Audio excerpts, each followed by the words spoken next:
Good evening. Welcome to this channel about past lives and reincarnation. So stupid ideas, unworkable ideas can actually tell you something about your past. And I want to tell you an example of this. This happened to me just a few days ago. So I was washing a plate, that's right. And it was a plain, just white plate, right? And I looked at it and I thought, well, this is a boring looking plate.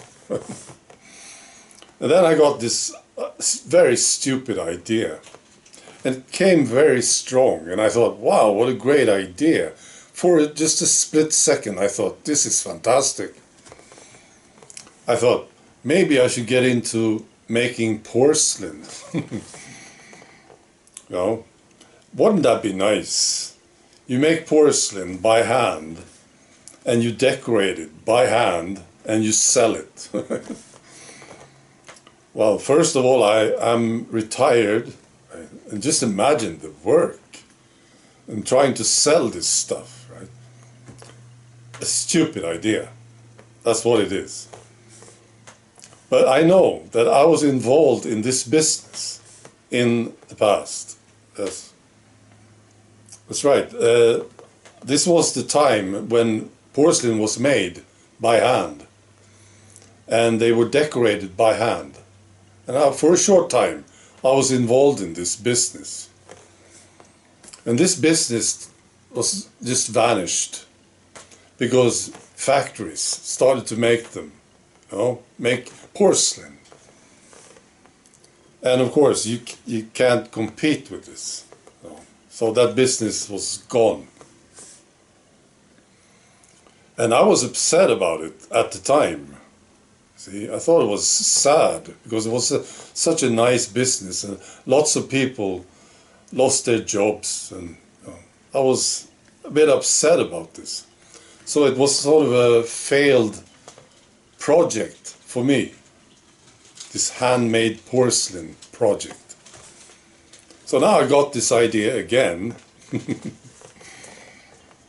And you know, this tells me something. It explains a lot to me, this thing. When you have a failed project in the past, you can get this idea again. That's right. And there's a perfect example of this. You know, all these people that you see now, quite a lot of these people who today say that Adolf was a great guy. You know, you heard them, right? I don't know about you, but I've been wondering about this. What's the matter with them? You know? And there's quite a few of them. And they will defend this guy and they will fight for these ideas now, today. You know? And of course, these people were involved back in the days in this project. They totally bought the whole thing. They thought Adolf was a fantastic guy. All his ideas were brilliant, right? And they were fighting hard. They lost their lives for these ideas, right? So now when they are born again, they come across these ideas again and they say, wow, this is good stuff, you know? Yes, I believe all this now again. Well, that's not what they think, but these ideas are sort of still stuck with them. So again, they will fight for these ideas and fight for this man who is dead. Oh. So that's my explanation. And there's an even better example of this. Communism. You know, we thought we lost communism, right? I remember this. I was very happy. This was late 80s, early 90s. It was just gone, communism. And then it came back. And again, we see people adopting these ideas, young people. And it seems, it doesn't matter what you tell them about how totally failed this system, this ideology is. You can tell them, you can show them, you can document it. Anywhere where they tried communism, it was a total disaster. Everybody went poor and suffered, right? And starved. Doesn't matter. You see all these young people adopting it again. Well, that's my explanation. They were involved in the past in the same thing. And it failed. See? It was a failed project. So now they are again fighting the same fight. I also want to tell you about remote viewing, because I got a question about this. If I can view things from a distance at will. Right? And this is the thing, I can't. It happens to me, but when it happens, I'm very interested in something, or it's very urgent for some reason, then it happens to me. It would be practical, of course, if I could do it at will, but I can't. Seems I have to be very, very interested, or it needs to be very important. Then it can happen. And I did a video about this, how I found my kids.